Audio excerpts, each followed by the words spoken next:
जो 5 बजे की प्रार्थना में आए हैं बड़े भाग्यशाली हैं। ब्रह्म मुहूर्त वेला में ऐसे महापुरुष की वाणी कानों में पहुंची है।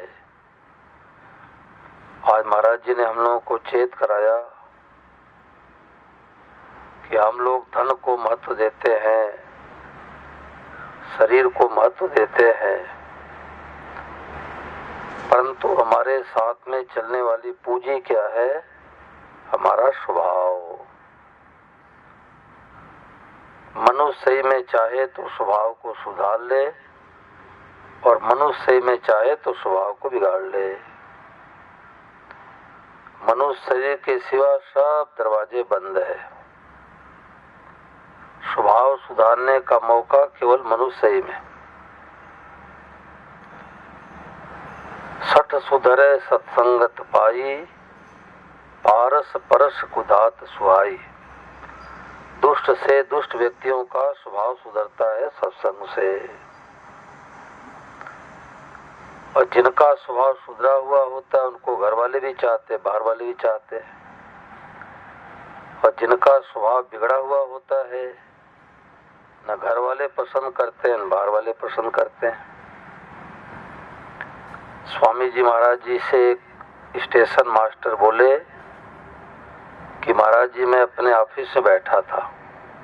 आवाज तो सबको साफ सुनाई दे रहा ना।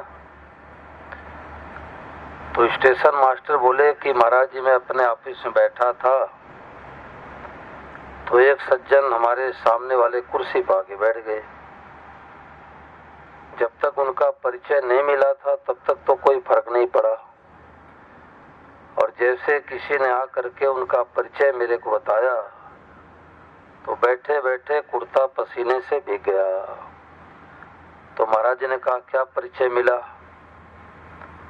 तो स्टेशन मास्टर बोले कि वो सज्जन हमारे को ये परिचय दिए कि आपके सामने जो सज्जन बैठे हैं ये मंगलदास नाम के डाकू है। अब डाकू है, पता नहीं कौन सी वस्तु उठा के ले जावे, कौन सी वस्तु को जला देवे, किसको मार देवे, कुछ पता नहीं है। क्यों? स्वभाव बिगड़ा है। संत महात्मा जहां जाते वही आनंद की लहर फैल जाती है। क्यों? स्वभाव सुधरा है। तो साथ में चलने वाली पूंजी स्वभाव है। जो कहते हैं कि भलाई का जमाना नहीं है तो इसका तात्पर्य हुआ कि वो खुद भला नहीं है। हमारे अंदर जितनी ज्यादा बुराई होती है उतने संसार में ज्यादा बुरे लोग दिखते हैं। अब विचार करो कि अच्छे लोग ज्यादा दिखते हैं कि बुरे लोग ज्यादा दिखते हैं। युधिष्ठिर जी से कहा गया कि देखो एक बुरा व्यक्ति ढूंढ के लाओ, तो युधिष्ठिर जी के अंदर अच्छाई थी तो दिन भर घूमते रहे, कोई न कोई अच्छाई दिखती रही। तो उन्होंने सोचा कि ये कसाई है, बकरे मुर्गे को काट रहा है, ये बुरा व्यक्ति है। और वहां जाकर के 5 मिनट खड़ा हुए तो एक कुत्ता आया, उसको मांस का टुकड़ा कसाई ने फेंक दिया। तो युधिष्ठिर जी महाराज जी के मन में भाव आया कि सर्वथा बुरा तो ये भी नहीं है, इतनी दया भाव तो है। और दुर्योधन से कहा गया कि जाओ एक अच्छे व्यक्ति को ढूंढ के लाओ। तो दुर्योधन दिन भर घूमता रहा, उसको एक भी अच्छा व्यक्ति नहीं मिला। अपने स्वभाव को सुधारने के लिए मनुष्य ही मिला है। साल भर पहले मैं पटना में कथा किया, वहां 3-4 कथा ऐसी थी। तो जहां मैं रुका था ब्राह्मणों का मोहल्ला था, तो वहां हमें पता लगा कि जनेऊ संस्कार किया तो 8 बकरे मार करके खिलाया गया ब्राह्मण परिवार में। देखो ये दुर्दशा है। ऐसे जनेऊ संस्कार से क्या फायदा हुआ? एक तरफ तो धार्मिक कार्य करते, एक तरफ जीव हत्या करते हैं। तो बिना सत्संग के तो जीवन अधूरा है। बिना सत्संग के तो मनुष्य ही बिना ब्रेक की गाड़ी है। जैसे कोई कंपनी से गाड़ी लावे, 35 लाख की नई गाड़ी खरीद के लावे और मित्रों से कहे चलो भाई मंदिर में चलते दर्शन करने के लिए, काली माता मंदिर चलते हैं। परंतु गाड़ी में कंपनी वालों ने सब तो ठीक किया, एक भूली हो गई। क्या भूली हो गई? बोले उसमें ब्रेक लगाना भूल गया। और उस गाड़ी में कोई चढ़ेगा भाई? ऐसे बिना सत्संग किया तो बिना ब्रेक की गाड़ी है। कब आत्महत्या कर ले कुछ पता नहीं है। इसलिए सत्संग बहुत जरूरी है। जैसे भोजन को जरूरी समझते हैं, इससे भी ज्यादा जरूरी सत्संग है। अब प्रश्न उठता है कि वो सत्संग तो कोई साधु महात्मा हमें तो मिले, तो उसके लिए हमारे महापुरुषों ने सुगम कर दिया। गीता प्रेस की, गीता प्रकाशन की अच्छी अच्छी पुस्तकें रखे और घर में रोजाना आधे घंटे सत्संग करें। पूरे परिवार बैठ करके, मैंने देखा राजस्थान में पूरे परिवार के लोग बैठ जाते हैं और स्वामी महाराज जी कोई एक पुस्तक लेके पढ़ते हैं, बाकी लोग सुनते हैं। बढ़िया सत्संग हो गया। स्वामी महाराज जी की पुस्तकें जिनको मिल गई वो दुनिया में सबसे बड़े भाग्यशाली है, क्योंकि ऐसी निष्कामता वाली पुस्तकें मिलती नहीं है। उत्तर प्रदेश में एक बहन के पति मिलिट्री में थे, तो ऊपर ट्रेनिंग दिलाते रहते रस्से पर ऊपर चढ़ रहे थे और बहुत ऊंचाई पर गए तो रस्सा टूट गया, नीचे गिर गए। छाती में चोट लग गई। 5-6 महीने के अंदर से उनका पूरा हो गया। अब वो गांव की रहने वाली उनकी पत्नी 1-2 तक शायद पढ़ी लिखी, 3 छोटे छोटे बेटे, तो बड़ी दुखी हुई। तो अपने बहन के घर पर गई तो वहां पर अलमारी में महाराज जी की पुस्तक रखी हुई थी। अब दुखी तो थी, उठा के अक्षर बैठा बैठा के पढ़ने लग गई। तो स्वामी जी राम सुखदास महाराज की पुस्तक में विशेषता है कि पढ़ते शांति मिल जाती है। कोई सा भी पुस्तक ले लो, कोई सा भी पेज खोल लो, तो उसको शांति मिली। तो उसने अपने भाई से कहा, भैया ये पुस्तक मैं लेके अपने घर पर जाऊंगी, हमारे को इस पुस्तक पढ़ने बड़ी शांति मिली है। तो उसके भाई ऋषि के गीता भवन आया जाया करते थे महाराज जी के पास। तो 1-2 पुस्तक लेकर के वो गई, पढ़ने लगी। तो जब ऋषिकेश उसके भाई आने लगे गर्मी के दिनों में, तो अपने सासू को लेकर के और साथ में आई ऋषिकेश।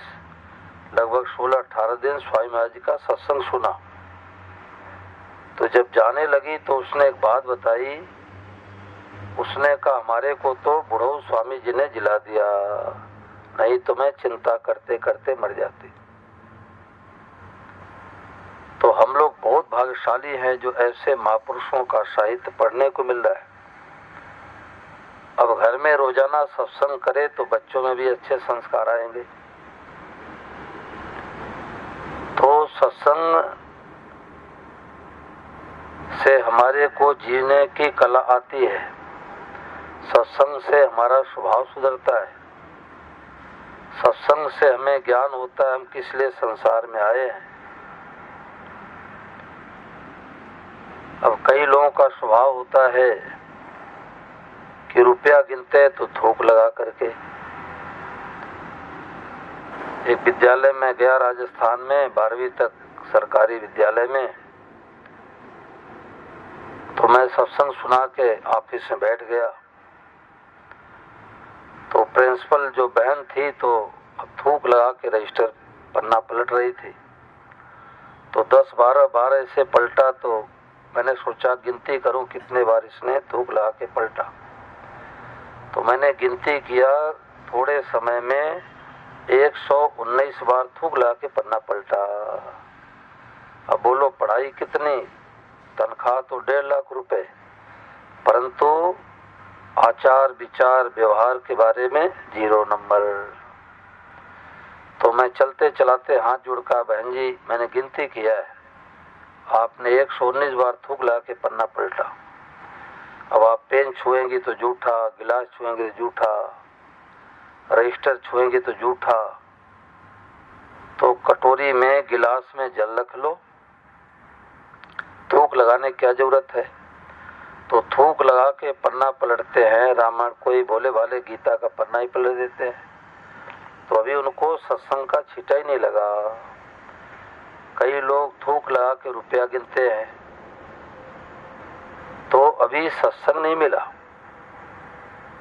अब मंदिर में जाते हैं, चरणामृत पुजारी देते हैं और ले करके ऐसे माथे पर रगड़ लेते हैं हाथ। अब जूठा हुआ कि नहीं हुआ। या तो चरणामृत लो ऊपर से पी लो, हाथ धोने की जरूरत नहीं। और आपने मुंह लगा करके पिया तो नल पर हाथ धो। अब देखी करते वो करते तो अपने ऐसे कर लेते हैं। अब गिलास में पानी पी लिए, आधा गिलास बचा है पानी, अब उसी से हाथ धो लेते हैं। बोलो भाई हाथ साफ हुआ क्या। हाथ साफ नहीं हुआ। देखो स्वामी महाराज ने कहा, ये महाराज जी की पुस्तक में बात आई है, बिंदु में सिंधु पेज संख्या 22 पर, कि महाराज नल के शरीर में प्रवेश करने के लिए कलयुग कई दिनों तक प्रतीक्षा करता रहा कि राजा नल बड़े धर्मात्मा हैं, इनके अंदर मैं कैसे प्रवेश करूं। एक दिन लघुशंका यानी पेशाब करके राजा नल ने हाथ तो धो लिए, पर पैर नहीं धोए तो कलयुग में प्रवेश कर गया। बोलो गिरधर गोपाल की। तो यानी लघुशंका पेशाब करने के बाद हाथ पांव धोना चाहिए, कुल्ला करना चाहिए।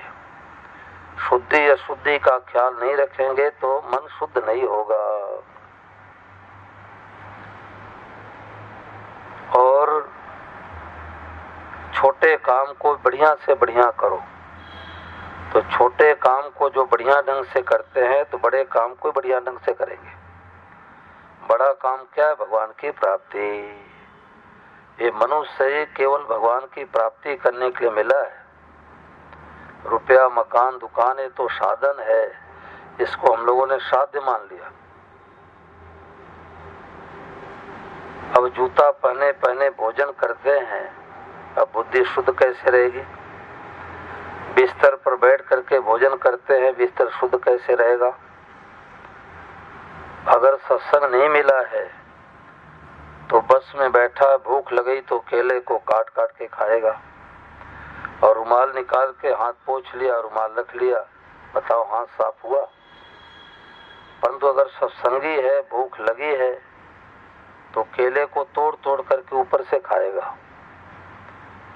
हम लोगों के साथ कोई भोजन करने के नए व्यक्ति बैठते हैं तो भोजन करते हुए देख करके पता लग जाता है इनको सत्संग मिला है कि नहीं मिला। अब जिस चटाई पर बैठे हैं, कम्बल आसन बैठे हैं, उसी पर थाली भी रख देते हैं। अरे कम से कम 6 अंगुल दूर थाली रखना चाहिए, जूठा गिरे तो उस पर पोछा लग जाए। अगर सत्संग नहीं मिला है तो कल कहेगा कि कल दिल्ली जाना है। सत्संग नहीं किया हुआ व्यक्ति कहेगा कल दिल्ली जाना है, और सत्संग किया है तो कहेगा कल दिल्ली जाने का विचार है।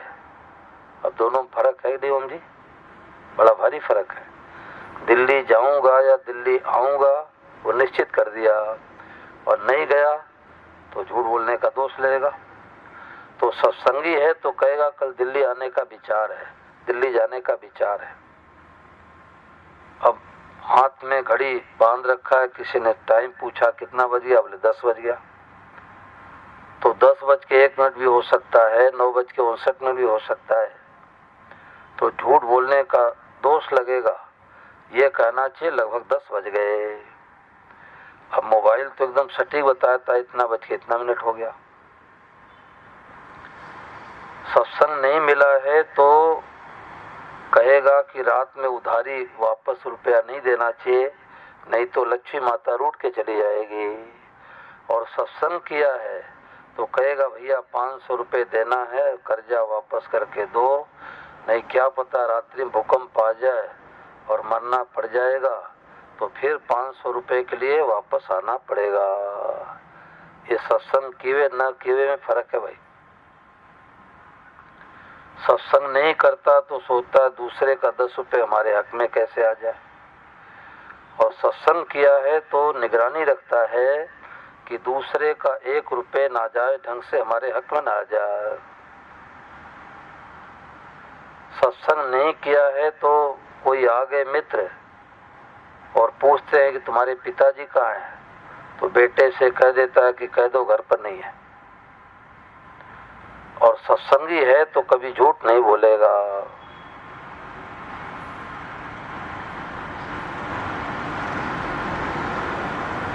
एक राजस्थान के सज्जन थे, तो हॉस्पिटल में अच्छे पद पर नियुक्त थे वो, तो गायों की सेवा, संतों की सेवा खूब करते थे। अब प्रारब्धवश उनके सही में लकवा लग गया। बीमारियां 2 तरह से आती है, एक प्रारब्ध से यानी भाग्य से, और एक कुपथ से बीमारी आती है। कोई मिर्ची मसाला खाते हैं, अंडा मांस मछली मदिरा का सेवन करते हैं तो कुपथ से बीमारी आ जाती है। तो जो कुपथ से बीमारी आती हो तो पथ्य करने से बीमारी ठीक हो जाती है, परंतु जो भाग्य प्रारब्ध में बीमारी जो आती है वो तो समय पाकर के ठीक होती है।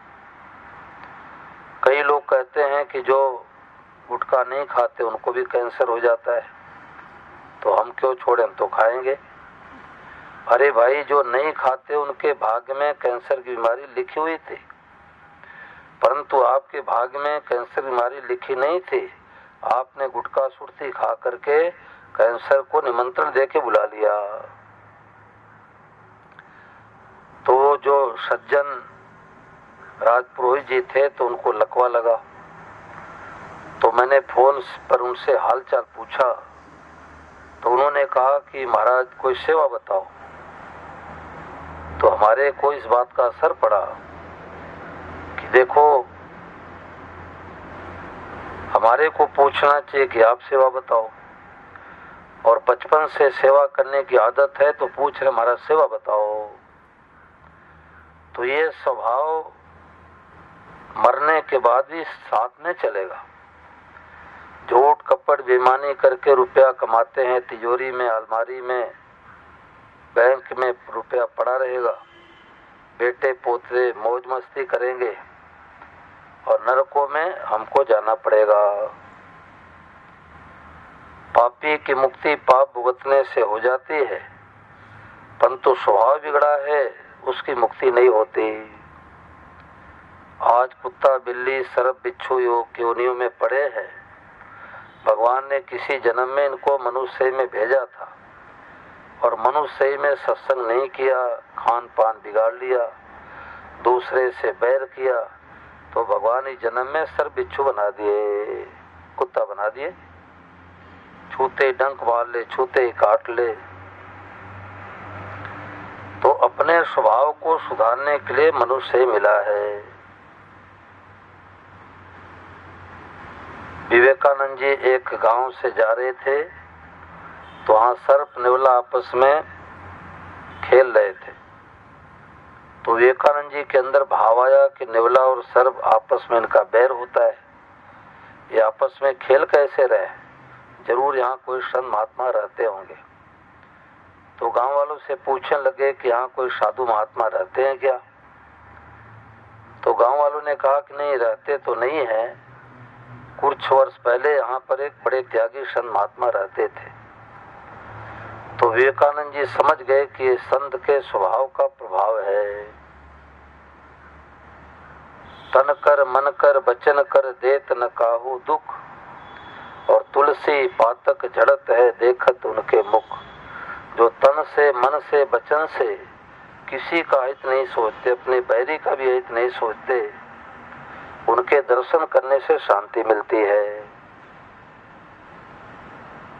ऋषिकेश में एक मथुरा दास जी संत थे। तो स्वामी महाराज उनके बारे में सुनाते कि जंगल में रहा करते थे और भूख लगती तो चिथड़े पुराने कपड़े लपेट लेते अंग ढकने के लिए और बस्ती में जा कर के भिक्षा मांग के पा लेते। तो एक बार क्या हुआ कि वहां पर कोई ऋषिकेश में अंग्रेज आकर के एक सिंह को मार दिया। तो सिंहनी दहाड़ लगाती, जंगल में जाना मुश्किल हो गया। तो मथुरा दास जी ने कहा कि मैं लेटा हुआ था और सिंहनी दहाड़ लगाती हुई आ रही थी। तो कोई पशु पक्षी बोलते हुए आते हैं तो अटकल लग जाता है, हमारी तरफ आ रहा है। तो मथुरा दास जी ने सोचा कि अब सिंहनी दहाड़ लगाते हमारी तरफ आ रही है, तो अगर शरीर का प्रारब्ध पूरा हो जाएगा तो खा लेगी, उसका भोजन हो जाएगा, और शरीर में श्वास बाकी है तो हमारे को मार नहीं सकेगी। तो लेटे लेटे अपना माला फेर रहे थे, भजन कर रहे थे। सिंहनी आई, उनके अंगों को सूंघा, परिक्रमा लगा करके और पैरों की तरफ बैठ गई। यानी उसका विषाद, उसका दुख धारना बंद हो गया। क्यों? संत महात्माओं का स्वभाव सुधरा है। हित अनहित पशु पक्षी जाना।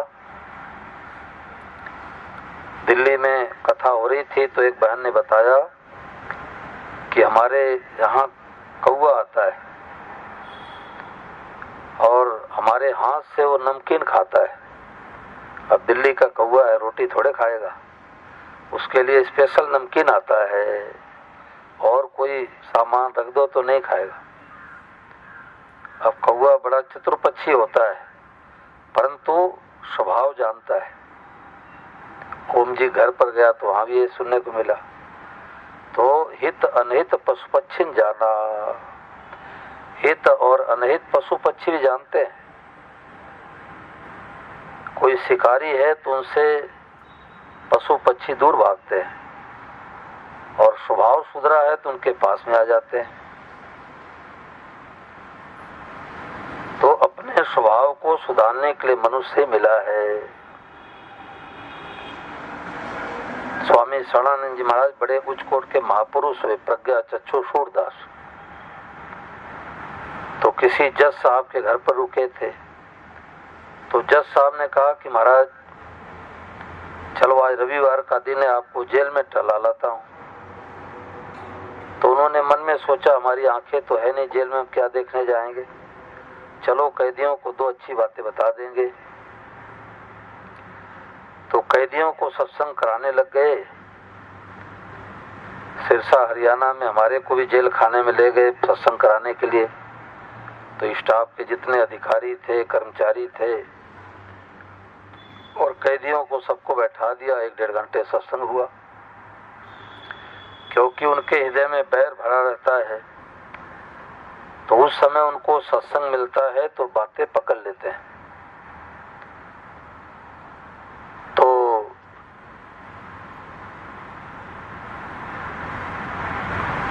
स्वामी शरणानंद जी महाराज कैदियों को सत्संग सुना रहे थे। तो एक कैदी उठ के खड़ा हुआ, रोने लग गया कि महाराज मैं उस व्यक्ति को नहीं मारा हूं जिसके कारण से हमारे को आपके भगत जज साहब ने फांसी सुना दिया। तो स्वामी शरणानंद जी महाराज पर इस बात का बहुत असर पड़ा। प्राय साधु महात्माओं से लोग झूठ नहीं बोलते। अब डॉक्टर से रोगी झूठ बोलेगा तो बीमारी कैसे ठीक होगी भाई। तो स्वामी शरणानंद महाराज ने जज साहब से पूछा कि भाई इसने उस व्यक्ति को नहीं मारा है तो निर्दोष है, हमारे से झूठ नहीं बोल सकता, तुमने फांसी की सजा कैसे सुना दी। तो जज साहब ने कहा महाराज जितने सबूत मिल रहे हैं तो यही मिल रहे हैं कि इस व्यक्ति ने उस व्यक्ति की हत्या की है। तो स्वामी शरणानंद महाराज उसको एकांत में ले आकर के कंधे पर हाथ रख करके पूछने लग गए कि भाई सत्य सत्य बताना, इस व्यक्ति को तो तूने नहीं मारा है, मेरे को विश्वास है, वैसे तुमने अपने जीवन में कितने व्यक्तियों को मारा है। तो कैदी हाथ जोड़ कर लग गया, महाराज हमारे आपके सिवा यहाँ कोई है नहीं। तो इस व्यक्ति की हत्या तो हमने नहीं की है, परंतु अपने जीवन में हमने 3 व्यक्तियों को मारा है। तो स्वामी शरणानंद ने कहा कि तुमने 1 को मारा, 2 को मारा, 3 को मारा, पाप के घड़े भर गए, अब उसी का दंड अब मिल रहा है। तो कब किए कर्मों का फल कब मिलता है? मिलता जरूर है, ये विधान भगवान के पास है। कई लोग सोचते हैं जो साधन भजन करते माला फेरते हैं उनके जीवन में दुख देखा जाता है, और जो झूठ कपट बेईमानी ठगी धोखेबाजी करते हैं वो गाड़ी मोटर बंगला मकान एकदम ऐशो आराम करते हैं। अरे भाई, पहले के किए कर्मों का फल अब मिलता है, और अभी जो कर रहे हो आगे मिलेगा। विद्यार्थी परीक्षा देता है तो क्या उसी दिन रिजल्ट आ जाता है क्या? एक किसान अपने खेत में भराई कर रहा था गेहूं के, तो मेहमान आए तो देखा इसके खेत में बहुत बढ़िया गेहूं है। अब घर पर चलेंगे तो गेहूं की रोटी खाने को मिलेगी, और वहां गया तो बाजरे की रोटी खाने को मिली।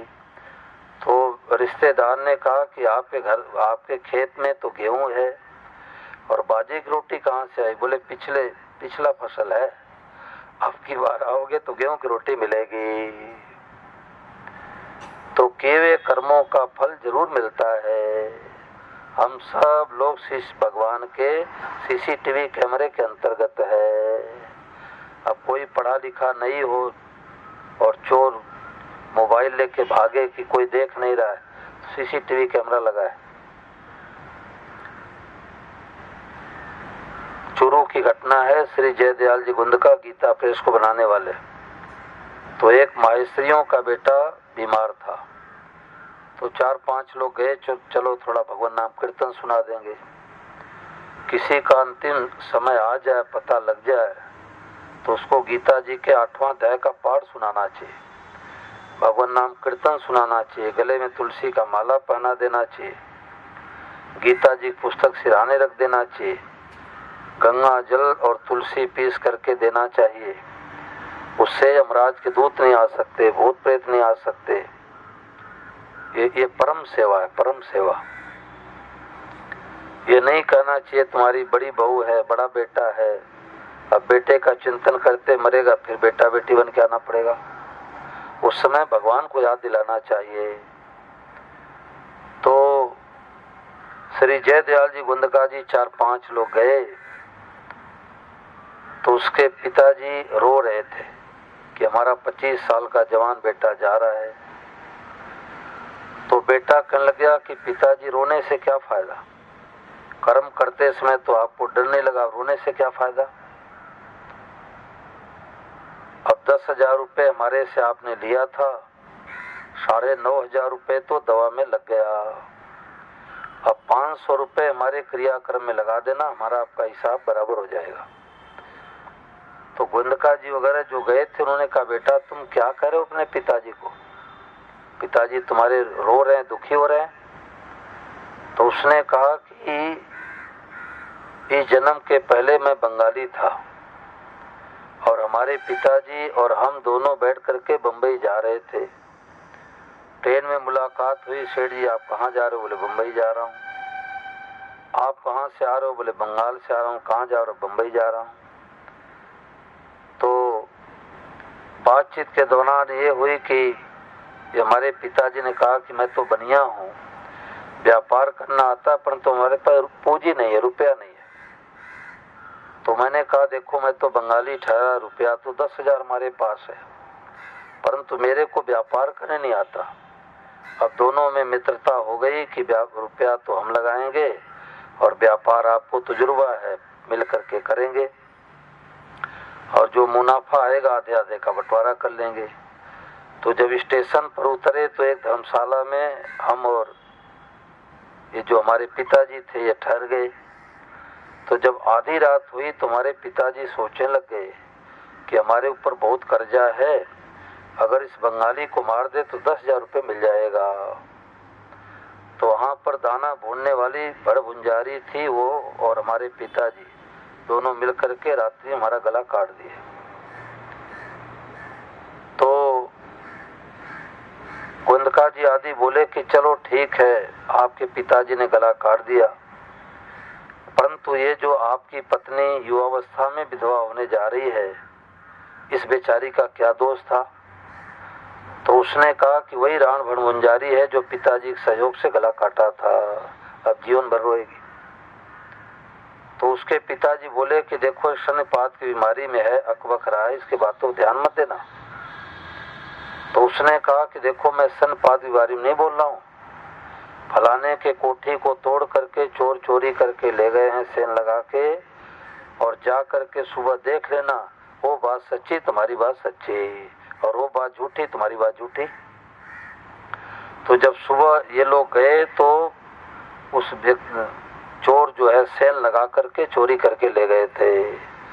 तो कहने का तात्पर्य कि भाई नहीं चले उसके घर रिश्वत, नहीं चले चालाकी, भैया उसके लेन देन की रीति बहुत है बाकी। डरते रहो या जिंदगी बेकार न हो जाए, सपने में किसी जीव का अपकार न हो जाए। हरि डर गुरु डर जगत डर, डर करनी में सार, रज्जब डरा शुभरा गाफिल खाए मार। तो हम अपने स्वभाव को निर्मल बनावें, और स्वभाव सुधारने का सबसे बढ़िया तरीका क्या है? भगवत भाव। सब रूपों में देख करके क्या कहना है? भगवते नमः। चाहे राम राम कहो, चाहे भगवते नमः कहो, चाहे बोल करके प्रणाम करो, चाहे मन ही मन प्रणाम करो, तो ये स्वभाव सुधारने का सबसे बढ़िया तरीका है। हमारे को राजस्थान में अलग अलग दो माताओं ने कहा कि महाराज मैं तो बात बात में गाली निकालती थी, बात बात में पड़ोसिन को शराब देती थी, परंतु जब से हमने सुना कि सब रूपों में भगवान ही बने हैं, तो अब हमारी गाली छूट गई। गाली छोड़नी नहीं पड़ी, गाली छूट गई। तो हमारे साथ में चलने वाली पूंजी क्या है? हमारा स्वभाव। अब इसमें किसी मन में कोई शंका हो तो पूछो भाई, जो विषय चला है विषय में कोई बात पूछो। अपने साथ में चलेगा स्वभाव। स्वभाव बिगड़ गया, चटोरपना है, तो किसान कहता है कि इस बैल को हरा चारा एक दिन के लिए मत खिलाओ, नहीं भूसा चारा नहीं खाए, सूखा चारा नहीं खाएगा। तो स्वभाव कहाँ बिगड़ा? मनुष्य में।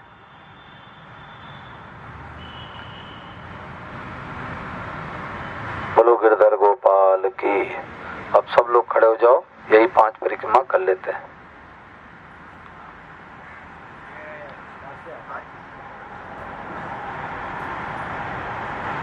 अभी चलने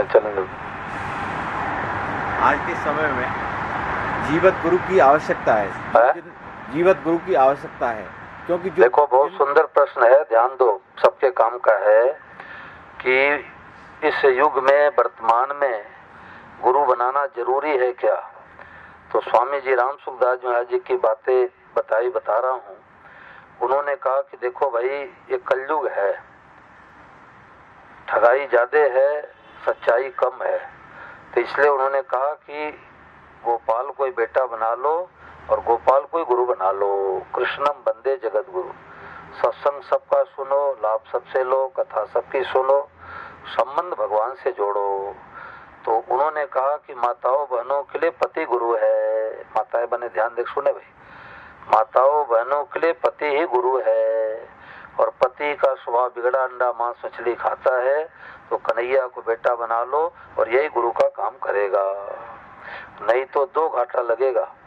1 नंबर घाटा ये लगेगा कि हमारे गांव में अच्छे भी संत आएंगे, हमारे शहर में अच्छे भी संत आएंगे, उनका सुनने के लिए नहीं जाएंगे। क्यों?